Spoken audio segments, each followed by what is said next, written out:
മാസപ്പടി കേസിൽ മുഖ്യമന്ത്രിയുടെ മരുമകനായ ടൂറിസം മന്ത്രി പി.എ. മുഹമ്മദ് റിയാസിനെതിരെ ആരോപണവുമായി കോൺഗ്രസ് എം.എൽ.എ. മാത്യു കുഴൽനാടൻ.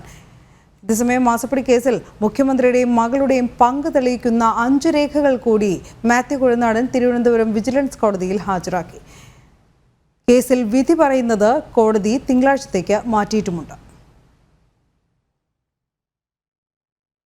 മുഖ്യമന്ത്രിക്കും മകൾക്കും മാസപ്പടി നൽകിയെന്ന കേസിൽ മകളുടെ ഭർത്താവായ മന്ത്രി പി.എ. മുഹമ്മദ് റിയാസിനെതിരെ ആദ്യമായാണ് കോൺഗ്രസ് എം.എൽ.എ. ഡോക്ടർ മാത്യു കുഴൽനാടൻ ഈ കേസിൽ ആരോപണം ഉന്നയിക്കുന്നത്. പാട്ടഭൂമിയിൽ കരിമണൽ ഖനനം നടക്കില്ലെന്ന് വന്നതോടെ ശശിധരൻ കർത്തായുടെ കമ്പനി നൽകിയ ടൂറിസം പദ്ധതിക്കായി വകുപ്പിൽ നിന്ന് ഇടപെടൽ ഉണ്ടായി എന്നാണ് മാത്യുവിന്റെ പുതിയ ആരോപണം.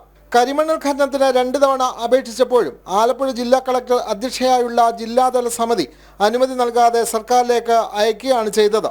മുഖ്യമന്ത്രിയുടെ നിർദ്ദേശത്തിന്റെ അടിസ്ഥാനത്തിൽ പുതിയ പദ്ധതി നൽകാൻ ലാൻഡ് ബോർഡ് സെക്രട്ടറി നിർദ്ദേശിച്ചു. ഇതോടെയാണ് കമ്പനി ടൂറിസം പദ്ധതി സമർപ്പിച്ചത്. ഇതിനിടെ മുമ്പ് സമർപ്പിച്ച പ്രോജക്റ്റുകൾക്ക് അനുമതി നൽകാതിരുന്ന കളക്ടർ രേണുരാജിനെ മാറ്റി ശ്രീരാം വെങ്കിട്ടരാമനെ 1 മാസത്തേക്ക് കളക്ടറായി ആലപ്പുഴയെ നിയമിച്ചതിലും മാത്യു ആരോപണം ഉന്നയിക്കുന്നുണ്ട്. മൈനിങ് ആൻഡ് ജിയോളജി ഡിപ്പാർട്ട്മെന്റുമായി ഇൻഡസ്ട്രിയൽ വകുപ്പുമായി ബന്ധപ്പെട്ട് അവർക്ക് അനുകൂലമായ ശുപാർശ വരുന്നില്ല എന്ന് കണ്ടപ്പോൾ പിന്നീട് റിവൈസ്ഡ് പ്രോജക്ട് സബ്മിറ്റ് ചെയ്തു. റിവൈസ്ഡ് പ്രോജക്ട് എന്താണ്? ടൂറിസം റിലേറ്റഡ് പ്രോജക്റ്റ് ആണ്. ടൂറിസം മന്ത്രി മുഹമ്മദ് റിയാസ് വീണ വിജയന്റെ ഭർത്താവാണ്. 2ാമത്തെ പ്രോജക്റ്റ് സമർപ്പിക്കുന്നത് ടൂറിസം റിലേറ്റഡ് പ്രോജക്റ്റ് ആണ്. ടൂറിസം റിലേറ്റഡ് പ്രോജക്റ്റ് പരിഗണിക്കുന്ന സമയത്ത് കേവലം 5 മാസക്കാലത്തേക്ക് ഒരു കളക്ടർ അപ്പോയിന്റ് ചെയ്ത് വന്നു.